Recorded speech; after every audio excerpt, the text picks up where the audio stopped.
പറഞ്ഞു കഴിഞ്ഞാൽ pituitary hormones ആണ്. ആൻറ്റീരിയർ പിറ്റ്യൂട്ടറി ഒരുപാട് ലാർജ് നമ്പർ ഓഫ് ഹോർമോൺസിനെ പ്രൊഡ്യൂസ് ചെയ്യുന്നുണ്ട്. ഈ ഹോർമോൺസ് നമ്മൾ പറഞ്ഞു നമ്മുടെ ബോഡിയിലെ ആക്ടിവിറ്റീസിനെയൊക്കെ റെഗുലേറ്റ് ചെയ്യുന്നുണ്ട്. ഈ ബോഡിയിലെ ആക്ടിവിറ്റീസ് എന്ന് പറയുമ്പോൾ ഗ്രോത്തും റീപ്രൊഡക്ഷനും പിന്നെ അതേപോലെ ഡെവലപ്മെൻറ്റും ഇങ്ങനെയുള്ള എല്ലാ ആക്ടിവിറ്റീസിനെയും എന്ത് ചെയ്യുന്നുണ്ട്, റെഗുലേറ്റ് ചെയ്യുന്നുണ്ട്. ആൻറ്റീരിയർ പിറ്റ്യൂട്ടറി ആണ് പ്രൊഡ്യൂസ് ചെയ്യുന്നത്. ഓക്കെ, ഇനി പിറ്റ്യൂട്ടറി ഹോർമോൺസ് പ്രധാനമായിട്ടും 2 മേജർ ഗ്രൂപ്പ്സ് ആണ് ഉള്ളത്. അതിൽ ഒന്ന് ട്രോപ്പിക് ഹോർമോൺസ്, രണ്ടാമത്തത് metabolic hormones. Tropic and metabolic hormones. Tropic hormones എന്ന് പറഞ്ഞിട്ടുണ്ടെങ്കിൽ മറ്റുള്ള എൻഡോക്രൈൻ ഗ്ലാൻസിൻ്റെ ഫങ്ഷനിങ്ങിനെ റെഗുലേറ്റ് ചെയ്യുന്ന ഹോർമോൺസിനെയാണ് ട്രോപ്പിക് ഹോർമോൺസ് എന്ന് പറയുന്നത്. മറ്റുള്ള എൻഡോക്രൈൻ ഗ്ലാൻസിൻ്റെ ഫങ്ഷൻസിനെ റെഗുലേറ്റ് ചെയ്യുന്നത്. അതായത് മെറ്റബോളിക് ഹോർമോൺസ്,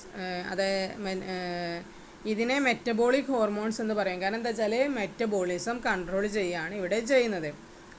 അല്ല, 2 ടൈപ്പാണെന്ന് പറഞ്ഞില്ലേ, അതിലൊന്ന് ട്രോപ്പിക് ഹോർമോൺസ്, രണ്ടാമത്തത് മെറ്റബോളിക് ഹോർമോൺസ്. ഓക്കെ, അതിൽ നമ്മൾ പറഞ്ഞു ട്രോപ്പിക് ഹോർമോൺസ് എന്ന് പറഞ്ഞാൽ മറ്റുള്ള ഹോർമോൺസിൻ്റെ മറ്റുള്ള എൻഡോക്രൈൻ ഗ്ലാൻസിൻ്റെ ഫങ്ഷനിങ്ങിനെ റെഗുലേറ്റ് ചെയ്യും. അടുത്തതെന്ന് പറഞ്ഞിട്ടുണ്ടെങ്കിൽ മെറ്റബോളിക് ഹോർമോൺസ് എന്ന് പറഞ്ഞു കഴിഞ്ഞാൽ മെറ്റബോളിസത്തെ കൺട്രോൾ ചെയ്യും, നമ്മുടെ ശരീരത്തിലെ മറ്റ് മെറ്റബോളിക് ആക്ടിവിറ്റീസിനെയൊക്കെ കൺട്രോൾ ചെയ്യും. ഓക്കെ, ഇമ്പോർട്ടൻ്റ് ആയിട്ടുള്ള ട്രോപ്പിക് ഹോർമോൺസ് ആണ് somatotropic hormone, thyrotropic hormone, adrenocorticotropic hormone, gonadotropic hormones and melanocyte stimulating hormone. ഈ ഹോർമോൺസിൻ്റെ പേരൊക്കെ നിങ്ങൾ കേട്ടിട്ടുണ്ടാവും. കാരണം നമ്മൾ ഹൈപ്പോതലാമസ് പഠിച്ച സമയത്ത് റിലീസിങ് ഹോർമോണും ഇൻഹിബിറ്റിംഗ് ഹോർമോൺസും പറഞ്ഞ സമയത്ത് പറഞ്ഞ ഹോർമോൺസ് തന്നെയാണ്. കാരണം ആ ഹോർമോൺസ് എന്ന് പറഞ്ഞു കഴിഞ്ഞാൽ ഈ ഹോർമോൺസിനെ റിലീസ് ചെയ്യാനോ ഇൻഹിബിറ്റ് ചെയ്യാനോ വേണ്ടിയിട്ടുള്ള ഹോർമോൺസ് ആയിരുന്നു. അപ്പോൾ നമ്മൾ ഈ പേര് പറഞ്ഞിട്ടുണ്ട്, ഇത് പിറ്റ്യൂട്ടറിയുടെ ഹോർമോൺസ് ആണ് എന്ന് നമ്മൾ നേരത്തെ പറഞ്ഞ പോയിന്റ് തന്നെയാണ്. അപ്പോൾ പ്രധാനപ്പെട്ട ഈ ട്രോപ്പിക് ഹോർമോൺസിനെയാണ് അത് എന്ത് ചെയ്യുന്നത്, ഒന്നുകിൽ സ്റ്റിമുലേറ്റ് ചെയ്യും അല്ലെങ്കിൽ ഇൻഹിബിറ്റ് ചെയ്യും. ഹൈപ്പോതലാമസിൽ നിന്ന് വരുന്ന ഹോർമോൺസ് നമ്മൾ പറഞ്ഞ കാര്യമാണ്. ഏതൊക്കെയാണ് നമ്മൾ പറഞ്ഞത്, ജസ്റ്റ് ഒന്നുകൂടെ പറയാം. Somatotropic hormone, thyrotropic hormone, adrenocorticotropic hormone, gonadotropic hormones and melanocyte stimulating hormone. Okay, important ആയിട്ടുള്ള മെറ്റബോളിക് ഹോർമോൺസ് ആണ് diabetic hormones, fat mobilising hormones, ketogenic hormones etcetera.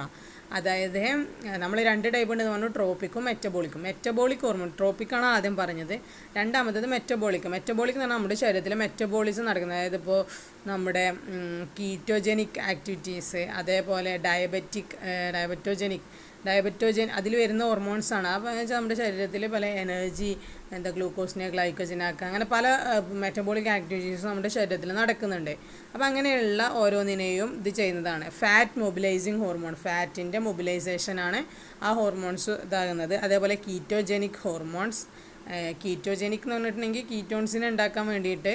അതേപോലെ ഡയബറ്റോജനിക് എന്ന് പറഞ്ഞാൽ അങ്ങനെ ഡയബറ്റിക് ആയിട്ടുള്ള അതിന് ഡയബറ്റോജനിക്കാണ്, അതായത് ഡയബറ്റോ ആയിട്ട് ജനറ്റിക്കാന്ന് പറഞ്ഞിട്ടുണ്ടെങ്കിൽ ഉണ്ടാക്കുക എന്നുള്ളത് തന്നെയാണ് അർത്ഥം. അതൊന്നുമില്ല, ഇപ്പോൾ പറഞ്ഞാൽ നമ്മളവിടെ ഗ്ലൂക്കോസിനെ ഗ്ലൈക്കോജനാക്കുന്നതും അതേപോലെ അങ്ങനെയുള്ള ഓരോരോ ആക്ടിവിറ്റീസും കാര്യങ്ങളൊക്കെയാണ് മെറ്റബോളിസത്തിൽ വരുന്നത്. എനർജി അങ്ങനെയുള്ള കാര്യങ്ങളൊക്കെയാണല്ലോ. അപ്പോൾ ഇത്തരം ഹോർമോൺസാണ് ഇമ്പോർട്ടൻ്റ് ആയിട്ടുള്ള മെറ്റബോളിക് ഹോർമോൺസ്. ഓക്കെ, ഇനി നമുക്ക് പറയാനുള്ളത് മേജർ ട്രോപ്പിക് ഹോർമോൺസിനെ കുറിച്ചാണ്. മെറ്റബോളിക് ഹോർമോൺസ് നമുക്ക് അത്രത്തോളം നമുക്ക് അങ്ങനെ പഠിക്കാൻ ഇല്ല, അതുകൊണ്ട് നമുക്ക് ഇനി ട്രോപ്പിക് ഹോർമോൺസിനെ കുറിച്ചിട്ട് പറയാം. ഓക്കെ, ഈ ട്രോപ്പിക് ഹോർമോൺസിൽ ആദ്യം വരുന്നത് സൊമാറ്റോട്രോപിക് ഹോർമോണാണ്. സൊമാറ്റോട്രോപിക് ഹോർമോൺ STH എന്ന് പറയും. ഇതിനെ സൊമാറ്റോട്രോപ്പിൻ എന്നോ ഗ്രോത്ത് ഹോർമോൺ എന്നോ ഗ്രോത്ത് സ്റ്റിമുലേറ്റിംഗ് ഹോർമോൺ എന്നോ പേരുണ്ട്.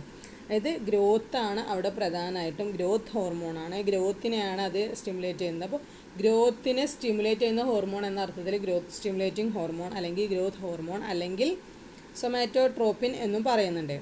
ഇത് സ്റ്റിമുലേറ്റ് ചെയ്യുന്നത് നമ്മുടെ ഇത് മൾട്ടിപ്ലിക്കേഷൻ, അതേപോലെ സെൽസിൻ്റെ ഗ്രോത്ത്, അതേപോലെ ഇതിനെയൊക്കെ എന്ത് ചെയ്യും, സ്റ്റിമുലേറ്റ് ചെയ്യും. Multiplication and growth of cells അതിനെ സ്റ്റിമുലേറ്റ് ചെയ്യുക. അതേപോലെ സെൽസിൻ്റെ ഒക്കെ സൈസിനെ ഗ്രോത്ത് അറ്റൈൻ ചെയ്ത് കഴിഞ്ഞാൽ ആ ഒരു സെൽസിൻ്റെ സൈസിനെയൊക്കെ മെയിൻറ്റെയിൻ ചെയ്ത് കൊണ്ടുപോകുക. ഏതൊക്കെ ചെയ്യുന്നത് നമ്മുടെ STH എന്ന് പറഞ്ഞ സൊമാറ്റോട്രോപ്പിനാണ്.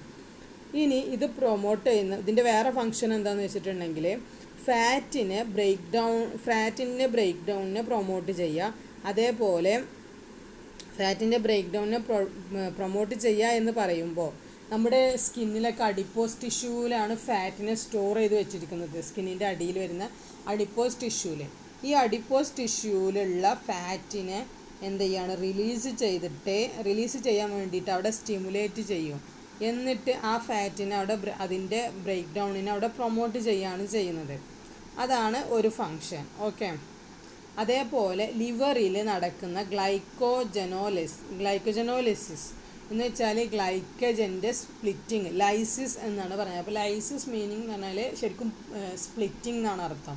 അപ്പോൾ ഗ്ലൈക്കജൻ്റെ സ്പ്ലിറ്റിങ്, അതായത് ഗ്ലൂക്കോസിനെ ഗ്ലൈക്കജൻ ആക്കിയിട്ട് നമ്മൾ ലിവറിൽ സ്റ്റോർ ചെയ്ത് വെക്കും എന്ന് നമ്മൾ പറഞ്ഞിട്ടുണ്ട്. അപ്പോൾ ഈ ഗ്ലൈക്കജനെ സ്പ്ലിറ്റ് ചെയ്യുക, അതേപോലെ അഡിപ്പോസ് ടിഷ്യൂവിൽ നിന്ന് ഫാറ്റിനെ റിലീസ് ചെയ്യുക, എന്നിട്ട് ഫാറ്റിൻ്റെ ബ്രേക്ക് ഡൗണ്, പിന്നെ അതേപോലെ ഇൻസുലിൻ പോലെയുള്ള ഗ്രോത്ത് ഫാക്ടേഴ്സിന് ലിവറിൽ സിന്തസൈസ് ചെയ്യുക. ഈ ഗ്രോത്ത് ഹോർമോണിൻ്റെ ഇൻഫ്ലുവൻസിൽ ഇൻസുലിൻ്റെ growth factors are synthesised in liver under the influence of growth hormone.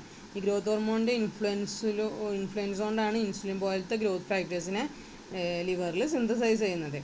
അതേപോലെ ഇത്രയും കാര്യങ്ങളൊക്കെയാണ് പ്രധാനമായിട്ടും സൊമാറ്റോട്രോപിക് ഹോർമോണിൻ്റെ ഫങ്ഷനായിട്ട് വരുന്നത്. പിന്നെ ഈ ഒരു സൊമാറ്റോട്രോപ്പിൻ സ്ട്രക്ചറലി ആൻഡ് ഫങ്ഷനലി ഇൻസുലിന് സിമിലറാണ്. അതേപോലെ ഇൻസുലിൻ സിമിലർ ആണെന്ന് പറഞ്ഞു കഴിഞ്ഞാൽ ഇത് നമ്മളിവിടെ എനർജി ആണല്ലോ, അപ്പോൾ ഇത് ഡയറക്റ്റ്ലി ഗ്രോത്തിനെ ഇൻഫ്ലുവൻസ് ചെയ്യും. ഓക്കെ. അത് സ്ട്രക്ചറലി ആണെങ്കിലും ഫങ്ഷനലി ആണ്. സ്ട്രക്ചറും ഇൻസുലിൻ്റെ സ്ട്രക്ചർ തന്നെ ഓൾമോസ്റ്റ് സിമിലറാണ്. അതേപോലെ ഫങ്ഷനും സിമിലറാണ്, കാരണം ഗ്രോത്തിനെ പ്രൊമോട്ട് ചെയ്യുക എന്നുള്ളത് തന്നെയാണ്.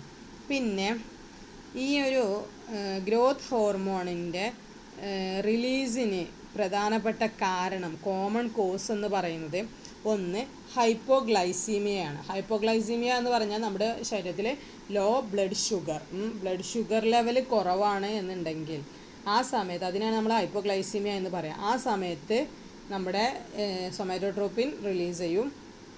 അതേപോലെ low blood vessels of fatty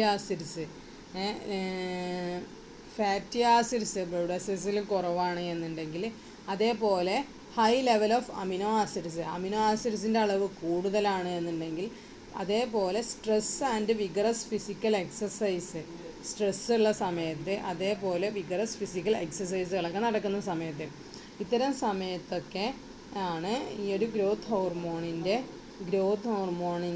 റിലീസിനെ promote ചെയ്യുന്നതിൻ്റെ കോമൺ കോസ്. ആ സമയത്ത് ഇങ്ങനെ ശരീരത്തിൽ ഇങ്ങനെയുള്ള അവസ്ഥകളൊക്കെ ഉണ്ടാകുന്ന സമയത്താണ് സൊമാറ്റോട്രോപ്പിൻ എന്ത് ചെയ്യുന്നത് കൂടുതലായിട്ട് റിലീസ് ചെയ്യുന്നത്.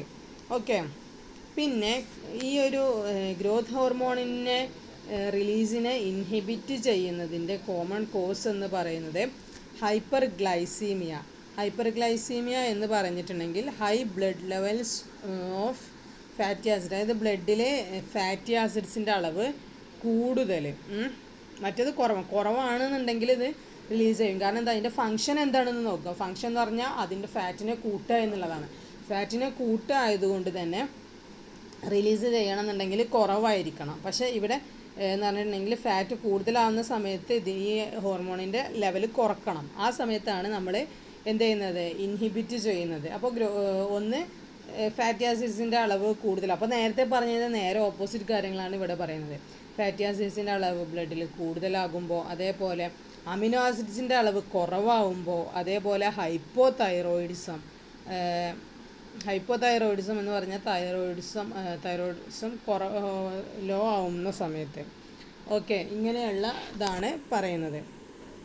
ഇനി ഗ്രോത്ത് ഹോർമോൺസിൻ്റെ ഡെഫിഷ്യൻസി ഇൻഫാൻറ്റിൽ ഉണ്ടാവുകയാണ് എന്നുണ്ടെങ്കിൽ അത് സ്റ്റണ്ടഡ് ഗ്രോത്ത് എന്ന് പറഞ്ഞൊരു കണ്ടീഷൻ ഉണ്ടാക്കും. സ്റ്റണ്ടഡ് ഗ്രോത്ത് എന്ന് പറഞ്ഞാൽ വളർച്ച മുരടിക്കുക. അതാണ് ആ ഒരു കണ്ടീഷനാണ് ഡോർഫിസം എന്ന് പറയുന്നത്. വാമനത്വം എന്ന് പറയും. അതായത് നമ്മൾ കുള്ളന്മാരെന്ന് പറയില്ലേ, ഹൈറ്റ് കുറഞ്ഞിട്ട് ഉള്ള ആളുകൾ, ഗ്രോത്ത് കുറഞ്ഞിട്ടുള്ള ആളുകൾ, അതാണ് ഡോർഫിസം എന്ന് പറയുന്നത്. അതേപോലെ ഇങ്ങനെയുള്ള ആളുകൾക്ക് ഡിലേഡ് സെക്ഷൽ മെച്യൂരിറ്റി ആയിരിക്കും. സെക്ഷൽ മെച്യൂരിറ്റി അവർക്ക് കുറവായിരിക്കും. അതേപോലെ ഗ്രോത്ത് ഹോർമോൺ അഡൾട്ട്സിൽ കുറവാണ് എന്നുണ്ടെങ്കിൽ അവരിൽ സൈമൺസ് ഡിസീസ് എന്ന് പറഞ്ഞൊരു രോഗമുണ്ടാകും.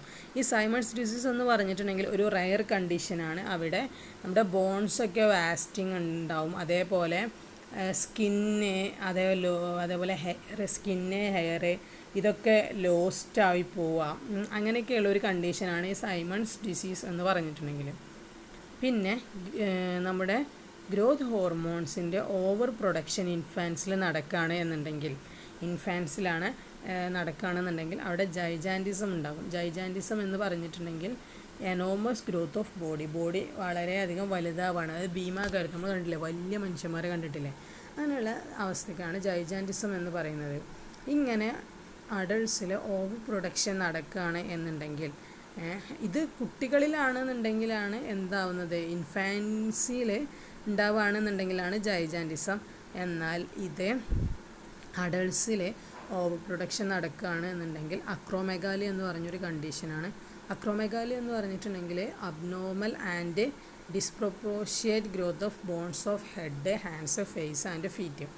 അതായത് നമ്മുടെ ബോൺസ്, അതേപോലെ ഹെഡ്, നമ്മുടെ കൈയിൻ്റെയൊക്കെ വിരലിൻ്റെയൊക്കെ അഗ്രഭാഗങ്ങളൊക്കെ നീളം കൂടുക, ഹാൻഡ്സിൽ, ഫേസിൽ, അതേപോലെ ഫീറ്റിൽ ഒക്കെ, കൈൻ്റെയും കാലിൻ്റെയൊക്കെ നീളം കൂടുതലായിട്ട് ആ ഗ്രോത്ത് വളരെയധികം കൂടുന്നൊരു കണ്ടീഷനാണ് അക്രോമെഗാലി എന്ന് പറയുന്നത്.